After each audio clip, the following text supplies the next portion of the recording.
ஓம் சாய்ராம். சாய் என்பர்களுக்கு என் அன்பு வணக்கங்கள். வியாழக்கிழமை பாபாவினுடைய அருள் ஆசீர்வாதம் நிறைந்த சத்திய வாக்கு. பாபா, உங்களுடைய கருணை இல்லாமல் எங்களால் இந்த கலியுகத்தில் பயம் இல்லாமல் வாழறதுங்கிறது கடினம். உங்கள் அருள் இல்லாமல் எங்கள் மனசில் தோன்றக்கூடிய விஷயங்கள் எல்லாம் தங்கு தடையின்றி நடக்கிறதும் சாத்தியமே இல்லை. எல்லாத்துக்கும் உங்களுடைய அருளும் ஆசீர்வாதமும் தான் முக்கியமான காரணமாக அமையுது அப்படின்னு சொல்லி என்னை மனசார நினச்சி உன்னுடைய வாழ்க்கையே என்கிட்ட ஒப்படைச்சி என்னை வணங்கக்கூடிய பக்தன் நீ. எந்த ஒரு சூழ்நிலையிலையும் என் மேலே இருக்கிற நம்பிக்கையை மட்டும் நீ கைவிடாமல் இருக்கிறதுனால தான் இன்றளவிலையும் நீ என்னுடைய பாதுகாப்பில், என்னுடைய பாதுகாப்பு வளையத்துக்குள்ளே இருக்கிற. எந்த சூழ்நிலையிலையும் என் சாய் என் கூட இருக்காருன்னு சொல்லி உன் மனசுக்குள்ளே ஒரு நம்பிக்கை வச்சுருக்க தெரியுமா? அந்த நம்பிக்கை தான் உன் கூட என்ன இணைச்சி வச்சிருக்குது.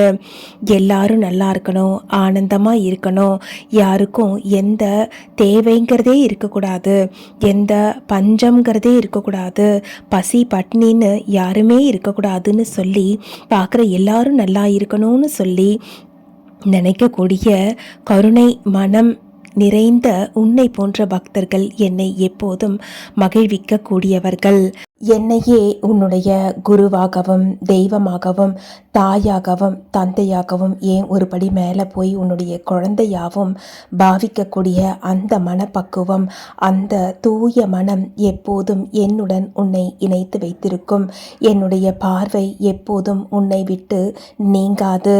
என்னுடைய பக்தர்களுக்கு ஏற்படக்கூடிய துக்கங்களையும் சங்கடங்களையும் களைவது மட்டுமே என்னுடைய தலையாய கடமை. என்னோட பக்தன் என்ன கவலையில் இருந்து வாடினாலும் அதை நான் பார்த்துக்கிட்டே இருக்கேன்னு சொல்லி ஒரு சில நேரங்களில் உங்களுக்கு ஒரு விதமான வருத்தம் வரலாம். நீங்கள் எந்த அளவுக்கு கஷ்டத்தில் நீங்கள் தவிக்கிறீங்களோ அதை விட நீங்கள் கர்மவினையினால் படக்கூடிய துன்பங்களை பார்த்து நான் மிகவும் வருந்துகிறேன். உங்களை அந்த கஷ்டத்தில் இருந்து எப்படியாவது மீட்டிடணும்னு சொல்லி நான் கடவுள்கிட்ட உங்களுக்காக போராடுறேன்.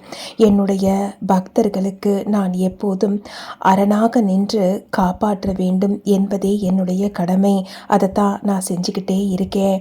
எப்பவும் என்னுடைய செயல்கள் என் பக்தர்களை நோக்கியே வந்து கொண்டு இருக்கும். ஒரு சில நேரங்களில் நான் உங்களுக்கு அருள் புரிவது உங்களுக்கு புரியாமல் இருக்கும். இருந்தாலும் பரவாயில்லை.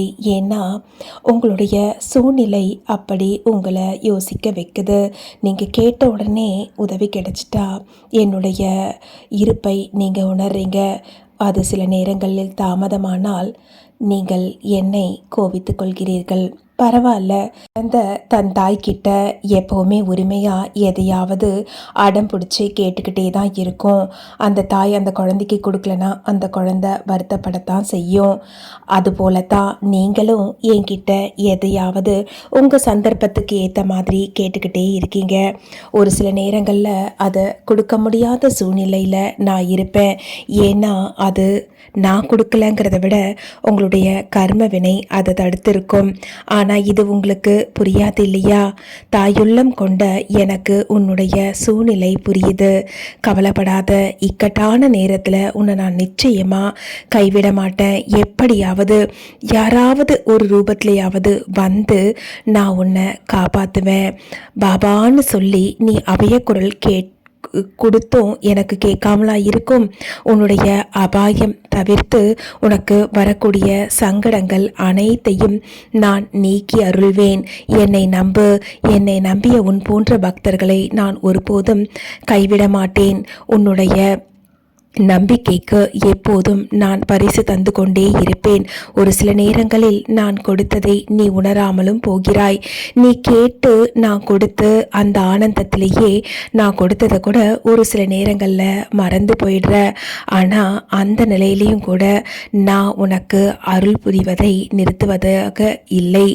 ஏன்னா உன்னுடைய தேவைகளை அறிந்து உடனுக்குடன் நிறைவேற்றுவதே என்னுடைய வேலை. எப்பவும் உன் நிழலாக உன் உன் கூடவே வருவேன். என்னை நீ நினைச்சாலும் சரி, நீ நினைக்கலனாலும் சரி, உன் வாழ்க்கையை என்னைக்கு என் பாதத்தில் ஒப்படைச்சியோ அந்த தருணம் தொட்டு உன்னுடைய சாய் நான் உன் கூடவே தான் இருக்கிறேன். எந்த ஒரு சூழ்நிலையிலையும் எந்த ஒரு காலகட்டத்திலும் நான் உன்னை கைவிட மாட்டேன். உன்னுடைய எல்லா நல்ல விஷயங்கள்லையும் என்னுடைய அருள் உனக்கு இருந்து கொண்டே இருக்கும். உன்னுடைய கடமையை மட்டும் நீ சரிவர செய்து கொண்டே வா. உன் திறமைக்கான அங்கீகாரத்தை அளித்து உன்னை வாழ்க்கையில் நிம்மதியாக, சௌக்கியமாக, ஆரோக்கியமாக வாழ வைப்பேன். இது உன் சாய் அப்பாவின் சத்திய வாக்கு. நல்லதே நினை, நல்லதே செய், நல்லதே நடக்கும். ஓம் ஸ்ரீ சாய்ராம். இது போன்ற பாபாவின் அற்புதமான அருள் உரைகளை கேட்பதற்கு இணைந்திருங்கள் சாய் சாத்விக் லைஃப் ஸ்டைல். இந்த பதிவு உங்களுக்கு பிடித்திருந்தால் ஒரு லைக் பண்ணுங்க. இது போன்ற பதிவுகளை சாய் பக்தர்களுக்கும் ஷேர் பண்ணுங்க. நம்ம சேனலை சப்ஸ்கிரைப் பண்ணிக்க மறந்துடாதீங்க. நம்பிக்கையோட ஓம் சாய்ராம்னு கமெண்ட்டில் பதிவிடுங்க. நீங்கள் பதிவிட்டு அந்த நொடி தொடங்கி உங்களுடைய சங்கடங்கள் நிச்சயமாக சாய் அருளால் சரியாகும். ஓம் ஸ்ரீ சாய்ராம். மற்றும் ஒரு அற்புதமான பதிவோடு உங்கள் அனைவரையும் மீண்டும் சந்திக்கிறேன். நன்றி, வணக்கம். ஓம் சாயி, ஸ்ரீ சாயி, ஜெய ஜெய சாயி.